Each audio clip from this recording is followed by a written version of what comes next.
नमस्कार मित्रों, मैं राइटर आशुतोष पांडे उर्फ आशु बाबा अपने ऑफिशियल चैनल के माध्यम से आप सबके सामने प्रस्तुत हूँ। एक नई रचना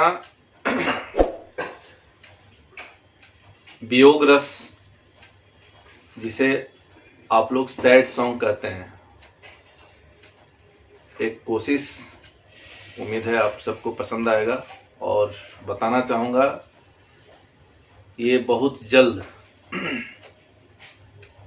इसका ऑडियो वीडियो आपको सबके सामने एक नामचीन मशहूर कलाकार के द्वारा प्रस्तुत होने वाला है। नाम नहीं बताऊंगा अभी। गौर कीजिए।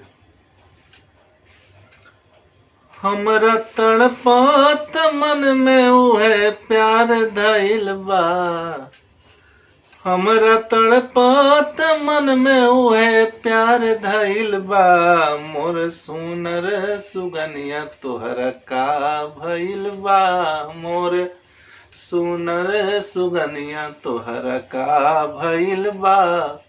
हमरा तड़पात मन में उहे प्यार धइल बा, हमर सुनर सुगनिया तोहरा का भइल बा, हमर सुनर सुगनिया।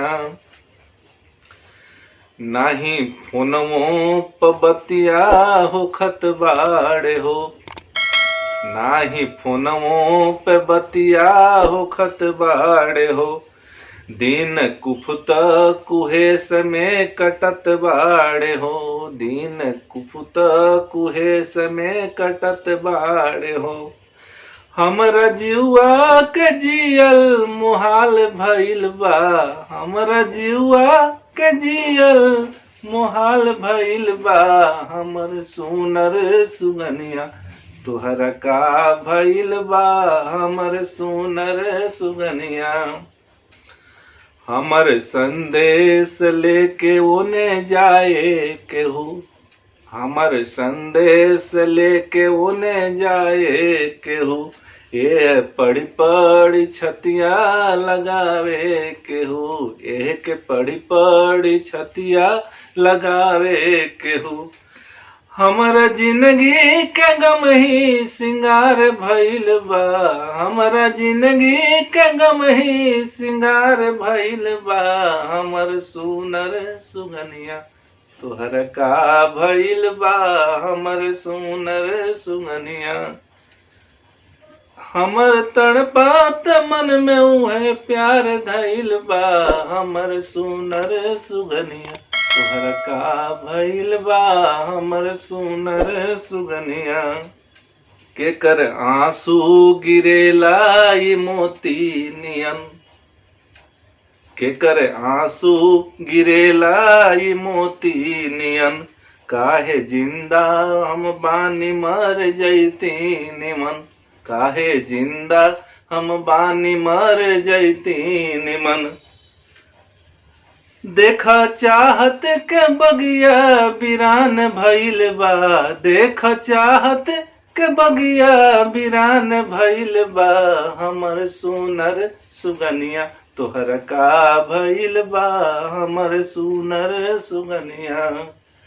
हमर तड़पात मन में उहे प्यार धइल बा, हमर तड़पात मन में उहे प्यार धइल बा। हमर सुनर सुगनिया तोहरा का भइल बा, हमर सुनर सुगनिया।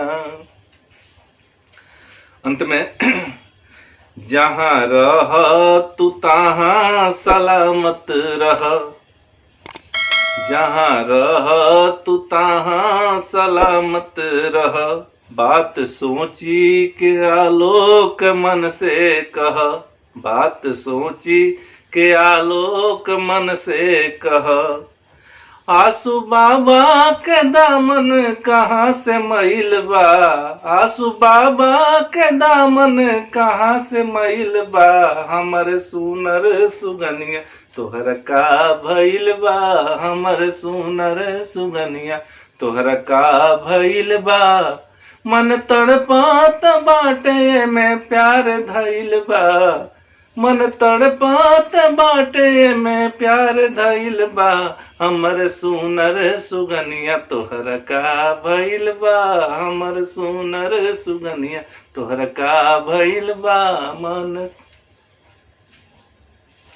हमर सुनर सुगनिया तोहर का भइल बा, हमर सुनर सुगनिया। धन्यवाद। कैसा लगा जरूर बताइएगा। वीडियो को लाइक करें और